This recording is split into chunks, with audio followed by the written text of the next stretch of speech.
सभी को नमस्कार। आज हम न्याय मंच के इस कार्यक्रम में जुड़े हैं, मतलब आए हैं। तो फैल जी भाई साहब को हम धन्यवाद देते हैं कि न्याय मंच के माध्यम से एक अच्छा कार्य शुरू किए हैं। ऐसे लोग जिनके साथ कहीं कहीं लोग खड़े नहीं होते हैं, उनके साथ खड़ा होने का कार्य अच्छा लगता है। हम बिहार से आए हैं, बिहार में भी तो फैल जी भाई साहब बहुत सहयोग करने का काम किए हैं। पराक्रमी लोगों को जो इस्लामी आतंक को बर्दाश्त नहीं कर पाते, उनकी प्रतिक्रिया करते हैं और करने के दरमियान घटना घटता है तो आर्थिक रूप से बहुत सहयोग करने का काम करते हैं। पहले भी कई जगह किए हैं। औरंगाबाद में गाय पकड़ने के दरमियान घटना घटी थी, तो उसमें 3 लोगों को आर्थिक सहयोग करने का काम किए थे। बीच में पटना में भी दंगा हुआ, उसमें भी इन्होंने बहुत सहयोग, आर्थिक सहयोग किया।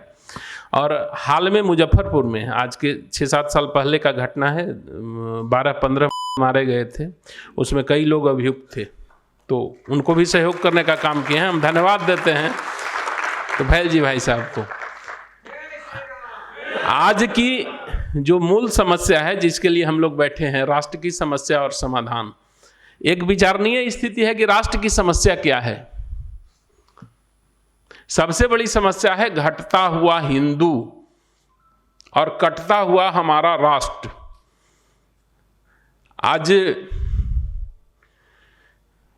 हम लोग जानते हैं कि पहला जो इस देश पर आक्रमण हुआ 712 ईस्वी में मोहम्मद बिन कासिम के द्वारा, और सफल आक्रमण, सिंध जीत लिया गया। उसके बाद से सब कुछ चलते रहा, आक्रमण प्रतिक्रमण संघर्ष सब चला। अंतिम जो बंटवारा इस देश का हुआ है 1947 के बाद से जो स्थिति है अपने देश की, 1947 में जब बंटवारा हुआ, यहाँ के 23% मुस्लिमों को 25% भूभाग दिया गया। और अभी जो वर्तमान पाकिस्तान है उसमें कोई 16% हिंदू थे। बांग्लादेश के इलाके में 35% हिंदू थे। भारत में 8% मुसलमानों की आबादी थी। आज पाकिस्तान में 1% से नीचे हिंदुओं की आबादी है। बांग्लादेश में रोज़ हम लोग सुन रहे हैं, रोज़ हिंदू पीटे जा रहे हैं, काटे जा रहे हैं। भारत में मुसलमानों की आबादी 17 से 18% है। हमारी समस्या है कि आज 9 राज्यों में हम अल्पसंख्यक हो चुके हैं। चाहे तो हम 2%, 4% या 20% अल्पसंख्यक हैं 9 राज्यों में। देश के 600 जिलों में से 200 जिले में हम अल्पसंख्यक हो चुके हैं। और हम, दुर्भाग्य है कि कहते रहते हैं कि कुछ बात है कि हस्ती मिटती नहीं हमारी। हम आज मिटने जा रहे हैं। जो वर्तमान स्थिति है, जिस तरह से, देखिए, एक परंपरा रहा है हमारा। हम अगर अपने ग्रंथों को पढ़े तो राक्षस और वैदिक धर्म, राक्षसों से देव प्रकृति को मानने वाले लोगों को की लड़ाई हमेशा रही है। लेकिन आज जिस हमारा पूरा धर्म ग्रंथ लड़ाई की चर्चा है, राक्षसों से लड़ने की चर्चा है। राम लड़े, कृष्ण लड़े, दुर्गा सप्तशती में हुई चर्चा है। लेकिन आज जिस राक्षस से हमको खतरा है देश को, जिस राक्षस के कारण हम समाप्त होने के कगार पर हैं, वो है अब्राहम धर्म। अब्राहम रिलीजन के लोग हमें समाप्त करना चाहते हैं और हम उनके चक्कर में पड़ करके समाप्त होते जा रहे हैं। और अगर हम लोग नहीं जागे 10 साल, तो ये जो वर्तमान हमारा हिंदुस्तान, भारत बच रहा है, ये समाप्त होने वाला है, बचने वाला नहीं है। हम आप सब चाहे तो काटे जाएंगे, अब अब्राहम धर्म के अंडर में रहेंगे, कोई उपाय नहीं है।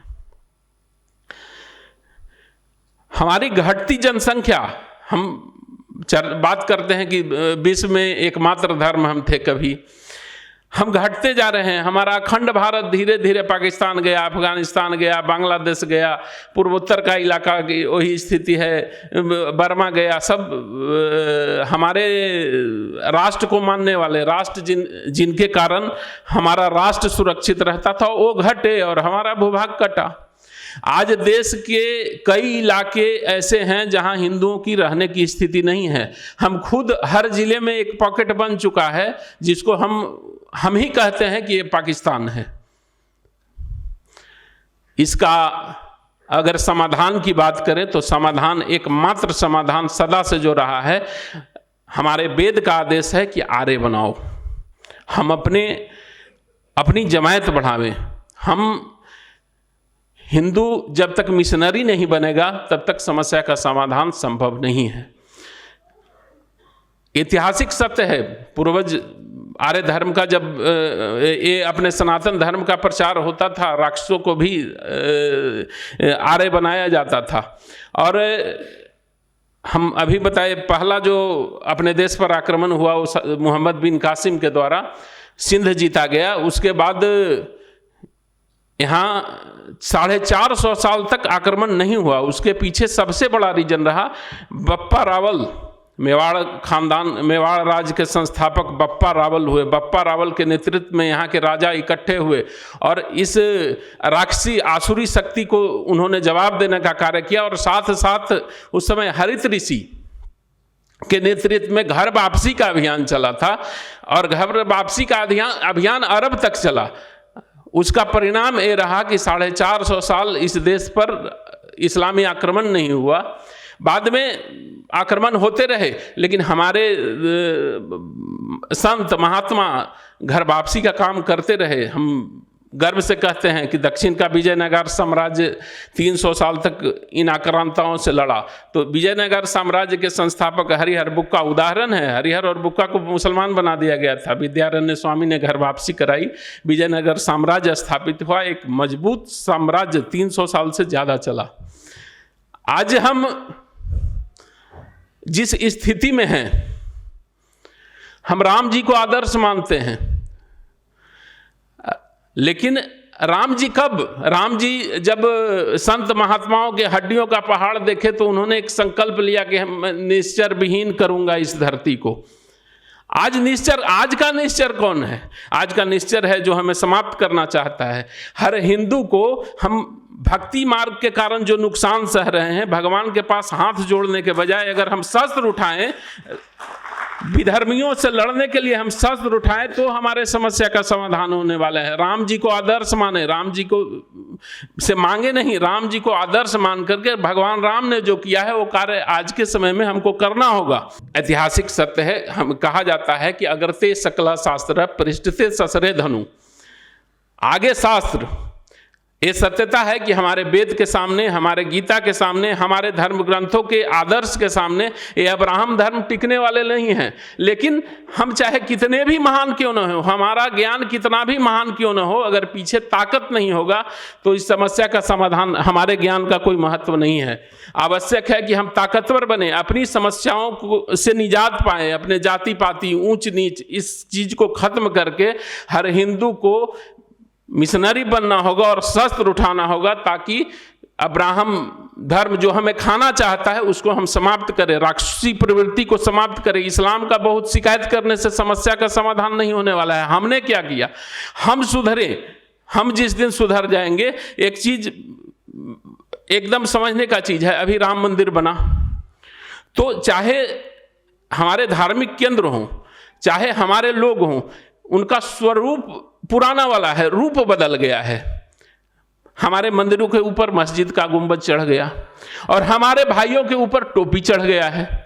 आज भी हम चूंकि सूबेदार जी भाई साहब के साथ घर वापसी के काम में लगे रहते, उसमें काम किए हैं, तो जब हम घूम करके देखते हैं तो वो 300 साल 400 साल पहले मुसलमान बना है, लेकिन आज भी वो कहता है कि हम ब्राह्मण हैं, तो हम राजपूत हैं, तो हम भूमिहार हैं, तो हम गुज्जर हैं, तो हम जाट हैं, तो हम त्यागी हैं। वो जिंदा है उसके अंदर। जब तक हम संगठित नहीं होंगे, समस्या के समाधान के लिए आगे हम नहीं आएंगे। हम संगठित हों, हम शस्त्र उठाएं, हम उनकी वापसी कराएं। जिस दिन हम ताकतवर हो जाएंगे उस दिन उनकी वापसी संभव है। आज उत्तर प्रदेश में एक घटना सुने होंगे, अपना टाइटल के आगे दुबे चौबे पांडे लगाना शुरू किए। उनके अंदर एक दर्द है। हम उन मुसलमानों के बीच घूमने का कार्य करते हैं, उनके अंदर एक दर्द है, इंतजार कर रहे हैं 400 साल से कि हम वापस, हमें कब लिया जाएगा।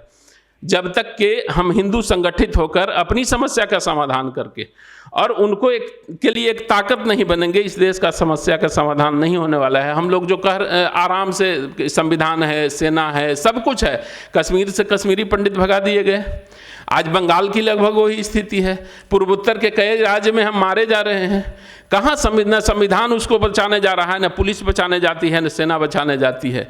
आज हम हिंदू संगठित हों, और ज़्यादा समय भी नहीं है। अभी तुफैल जी भाई साहब ने सही कहा कि दर्द है। अगर 15 से 20 सालों में हमने 10 करोड़ वापसी नहीं कराई तो हमें समाप्त होने में ज़्यादा देर नहीं लगेगा। हम तैयार हों, और इस्लाम में जो गए हैं हमारे भाई, ईसाई में गए हैं, अब्राहम धर्म में जो हैं, वो तैयार बैठे हैं कि हमारी वापसी कब होगी। लेकिन हम अपनी समस्या से निजात पाकर उस पर काम करें। हर हिंदू को ये करना होगा। अगर आने वाले पीढ़ी को सुरक्षित रखना चाहते हैं, अपने आंख के सामने अपने बेटी बहन का बलात्कार, रेप नहीं चाहते हैं, तो इस काम में आएँ और लगें। बिना लगे समस्या का समाधान नहीं होने वाला है। हम तैयार हों। अगला तैयार बैठा है, चाहे तो हम देगा या हम उसको समाप्त करेंगे। हम समाप्त जिस दिन करने के लिए तैयार हो गए, अगला को हम समाप्त करेंगे, वो हमें नहीं समाप्त करेगा। लेकिन हर हिंदू इसके लिए तैयार हो।